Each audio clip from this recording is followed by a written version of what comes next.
Welcome back to another episode of Sports Unlimited, where we dive deep into the exhilarating world of sports. In today's episode, we're actually going to talk about the biggest takeaways of the 2024 NBA Draft. There's a lot to unpack, so we won't get into everything, but we will pick and choose what we're going to talk about. So prepare for an episode packed with insight, speculation, and excitement. This is Sports Unlimited. I am thrilled to have you on board, so let's jump right in.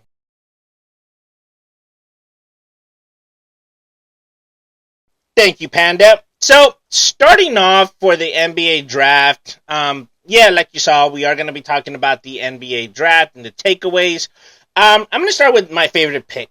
And it has to be, I don't care what anyone says, but Stephon Castle to the Spurs. I freaking love that pick. It was arguably one of the best picks in the draft. I mean, Victor Wembanyama needed somebody like this. And Castle, a 6'6" guard, excels in the screens and shots and always finds an open teammate. And, and he just initiates the offense. Additionally, he thrived in a slasher off the weak side at UConn. So it makes him perfect for the Spurs. When you pair both Castle and Wembanyama, to share the duties, it's like, come on. And then they will be able to set up teammates like Devin Vassell, and this could turn the Spurs offense into one of the powerhouses that it used to be. On top of that, Castle is also a very versatile defensive player, which, again, how can you not like, all right? Especially considering that Wembanyama is one of the defensive anchors for the Spurs. So, boom, you got someone on offense and defense that meshes well. Now, yes, you're going to tell me, well, there's concerns for Castle. His jump shot is not that good. Okay, I get it. Okay, he does need to develop more consistency with this. But it's there. That's nothing that can't be taught. All right? People are going to tell me, well, I'm skeptic about his shooting. I'm skeptic about his. Again, he will improve. Believe me. This is the best fit for this kid. And it's going to be great. I'm so freaking excited for this. Of course, because I have my favorite pick, you got to talk about people's favorite landing spot. And I was actually very much, I have two that were perfect. And as I'm doing my research, people agree with me. But Zach Edey to Memphis. So obviously he's joining the Memphis at the number 9 pick, and it was perfect. I was so happy for this kid. All right. No, not only does Memphis offer him an excellent opportunity to be part of the team, an important part of the team, but he's also able to, work on and develop his unique skills, that will help defensively in the long term. Now, he does have long-term development he has to do no matter what, but Memphis is just a perfect spot for him because they appreciate his unique skill of defensive and offensive playing. No, now, I will add that it is a little interesting how he will, how the Grizzlies are going to play, Eddie and Jay Moore in the court. They're going to have to probably play around with that to really see the right fit and the minutes and everything. But I don't see it not being a successful combination. Now, I also really, really thought that Baylor Sherman landing in Boston was perfect. Look, we all know that Joe Mazzulla loves shooting threes. All right? He loves his three-pointers. I mean, Boston Celtics led the league in attempts last season, and they won the title.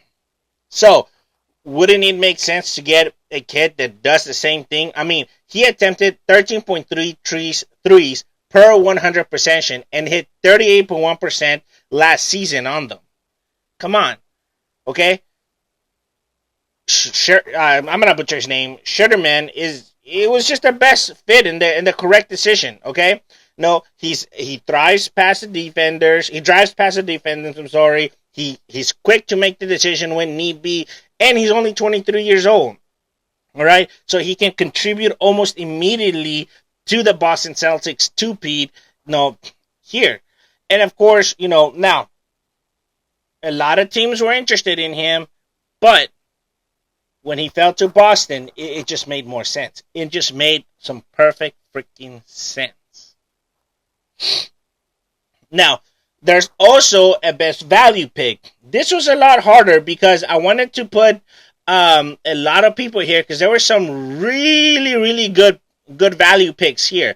But I picked two, and again, as I do my research, other analysts also agree with me. But Dalton Neck to the Lakers at 17 was actually one of the best value picks because everybody had him going in the top 10, but dropping to 17 to the Lakers was basically candy.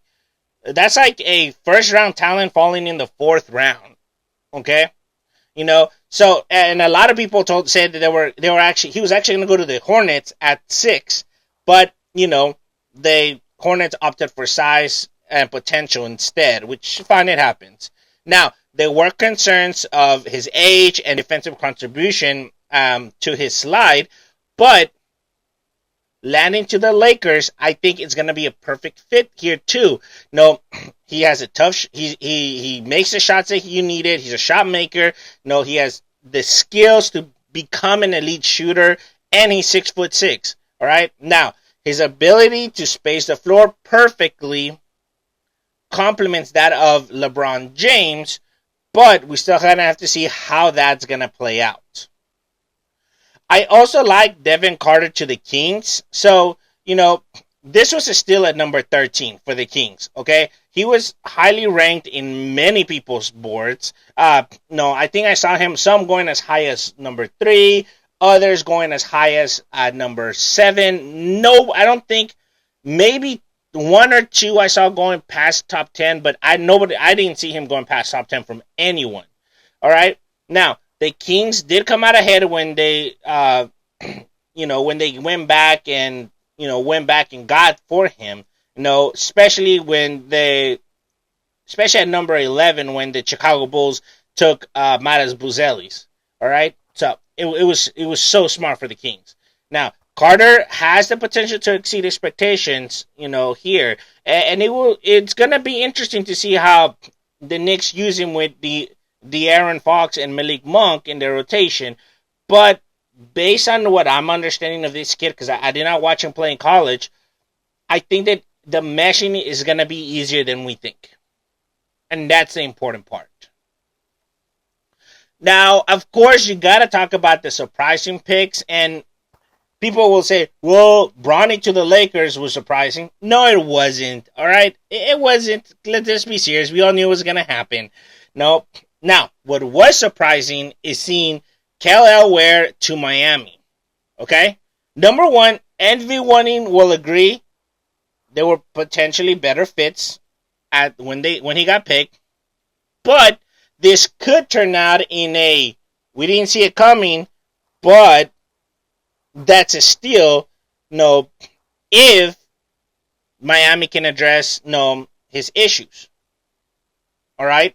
Okay, he has the skill set that's one of a kind, and I think Miami can handle that. Okay, he was one of the draft's top athletes, standing at 7 foot tall, shooting 42% from 3-point range with Indiana, and he knows for finishing at the rim. Now, the concern for him was consistent effort, as he was inconsistent throughout his college career, and some pre-draft workouts showed a lack of intensity. So, if the Heat, who are known for their non-nonsense approach to intensity, can turn him around, so the leaders like Jimmy Butler and Bana Diabo can change him with that zero tolerance policy, Ware could actually become a steal and no more a surprise, but I see why you did it. But if he does not respond to this positively, well, Miami will look pretty dumb. But again, vice versa, if he does respond positively, they're going to look very, very, very smart on this pick. Now, my least surprising pick is, of course, Bronny James to the Lakers. Look, 6'3" combo guard who struggled in college but demonstrated a potential to you know, actually be something, be more of a role player than a starter. No, with he has solid playmaking abilities, but he still has some development to do. It is kind of one of those things where because who your dad is and the mindset of playing together was great, that's why they picked you. Now, more than likely, and this is what everybody's saying, and I kind of agree with this. No, he's probably going to spend some time in the G League developing his skills and really acclimating to the NBA play style. But give him a year or two, he could potentially be playing with the Lakers and his dad. Now, assuming his dad signs a new deal with the Lakers, of course. On top of that, do not be surprised if no, they actually call him up on a 10-day contract. Maybe when he gets closer to the playoffs, or like at the beginning of the season to kind of sell tickets, somewhere along those lines. Now, all the teams had draft classes, but the question lies is, who was your favorite draft class? Which team's draft class was better? OKC, Spurs, Heat, Celtics. Who? Personally, for me, I gotta go with OKC. As much as I love my Spurs, OKC was actually very top talented, pick. I mean, they took Nikola Topic, Dylan Jones, and Ajay Mitchell, sorry. No, which was very good stockpile of players who can not only pass, but they can handle the ball and shoot the ball. And, you need all that stuff. No, the Thunder focus on developing the talents rather than just having pure talent. And I think that's going to be crucial for them. No, especially considering that they need to strengthen their roster with consistency. I think that's something that they missed during the year. No, this strategy, it's a little bit of a work strategy, and it's going to take some time, but because it's a sustainable strategy, because the Spurs have done it for many years, can develop capable players ready to get with the team and evolve into a championship caliber, style playing and team winning. So I really like it. I think the strategy is great. It's not something that's going to happen overnight. These players are ready to go, but I think if you develop them better, it's going to be there. So at the end of the day, it's one of those things where I get it. I get why you did what you did. It's a long-term deal, but you matched it. Because this could have gone wrong easily. Now, because I talked about my favorite, of course I got to talk about my least favorite, and the Bucks. What the hell? Okay, this was a horrible class. And it's not really because of the players themselves. No, they took A.J. Johnson and Tyler Smith, but it just didn't make sense. Okay? Coach Rivers, who they just hired, he wants immediate success. And with stars like Giannis Antetokounmpo and Damian Lillard, likely going to be kind of talking to each other about what's going on and wanting a piece of the playmaking abilities. These two players was questionable. I mean, they drafted two teenagers, and I'm confused. Like, why? Like, you needed you need complementary players with Damian Lillard and Giannis Antetokounmpo. These two players are, and I'm not going to say star players, but starters, if you will. The Bucks also focus on developing young talent in the past, and maybe that's why they took it. But as we've seen, they're not very good at it because they have had no results or positive results. I mean, opting for more seasonal players at pick 23 and 33 would have made more sense for this team looking to win now than teams than players that are basically too young to understand what's going on and need time to get accustomed to, the NBA style playing. So I'm gonna sit out and say that, yeah, I don't like it. They're not bad players. I think you know, they can contribute. But if we're sitting here saying, are they a win now team right now with these two players? No, they're not. No, they really should have opted for seasonal players at those two picks than going the other way. But we'll see. We'll see. You never know.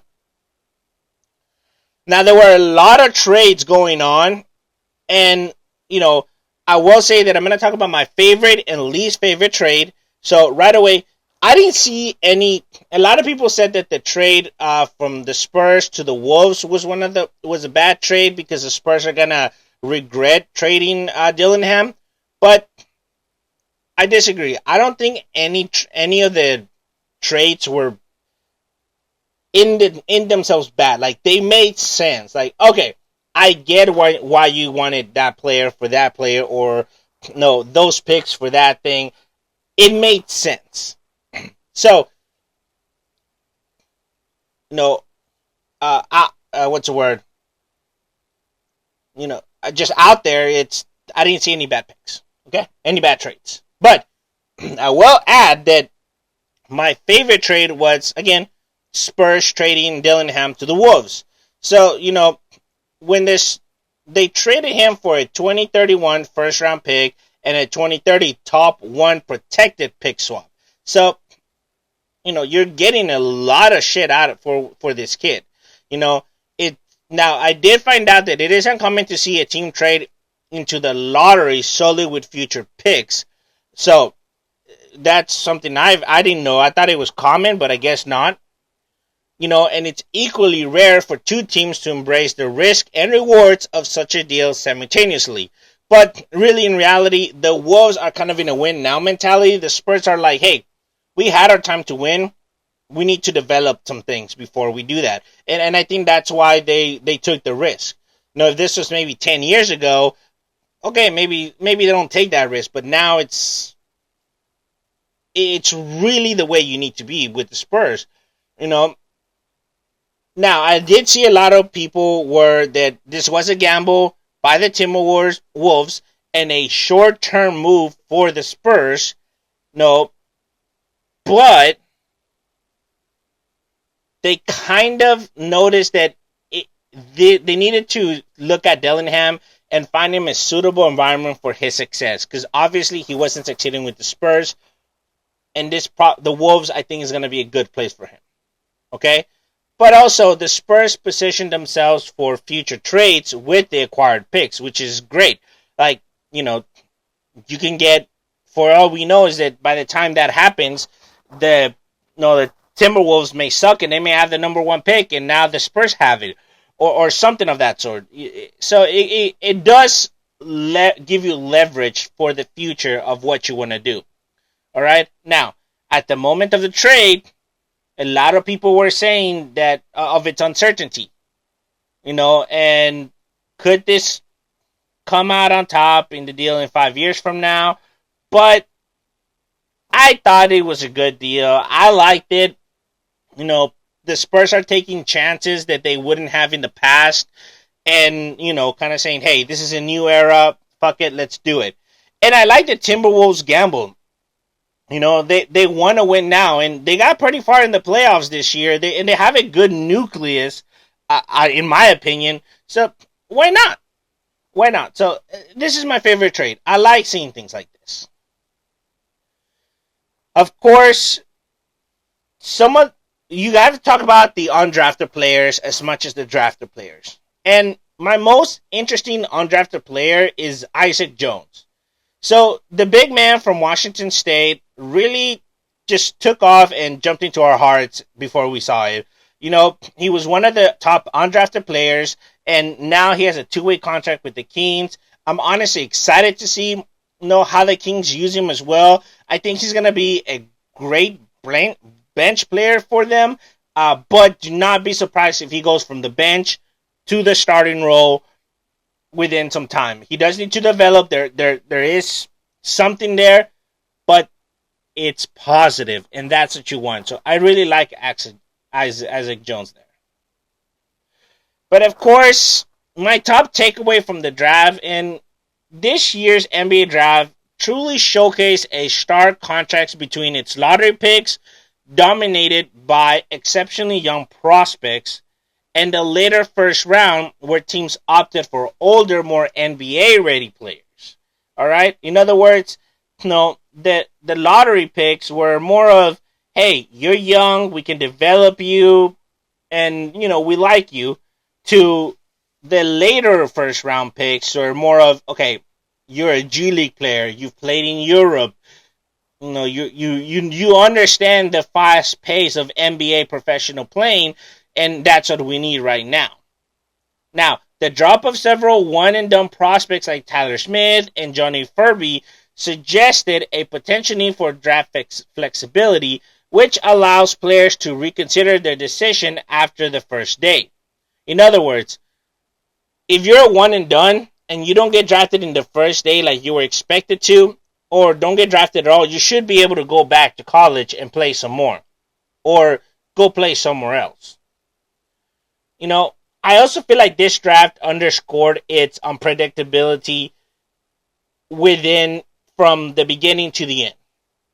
All right, very early on, teams like the Pistons and Hornets were prioritizing upside and taking calculated risks, while others were making trades like the Wolves and the Spurs that we were all like, "Whoa, we've never seen that. That's nobody saw that coming." And in a market that's quite volatile, some teams opted to secure their preferred players rather than risk losing them by trading down. So it was truly unpredictable of what we thought would happen. Some people thought that certain teams were going to trade down. Others thought they were going to trade up, and they said, no, you know what? We're going to stay where we're at, and we're going to take the guy we want. Instead of saying, hey, he's probably going to be there later, let's trade down with somebody and acquire some picks for later, or a player for later. Things like that. But overall, the unprecedented nature of the draft was there, and that's what we love about it. It really showed and highlighted the diverse strategies that a team can make from pick to pick, hour to hour, minute to minute, day to day, and how it really takes it's a navigation that only certain people do. It's like if you're trying to read the stars. You're trying to navigate using the stars. Alright? Not everybody can do it, but there are people out there that can, and there's some out there that are just masters at this. And I think that's what we saw here today. That, the strategies and the navigation that teams have to do to figure out from pick to pick, minute to minute, hour to hour, day to day, it was there. So there was just a lot, and I'm so entwined with this draft. And honestly, this kind of drafts are always interesting to me, and I've always been a fan of the NBA draft. But to say that I know anything about it's a lie. And I'm still learning, because I thought, oh, well, this guy, this, and this are going to go, and then boom. It's harder to predict the NBA draft than, say, the NFL draft, in my opinion. But that's all I got to say about that. So, Panda, take us to our next thing.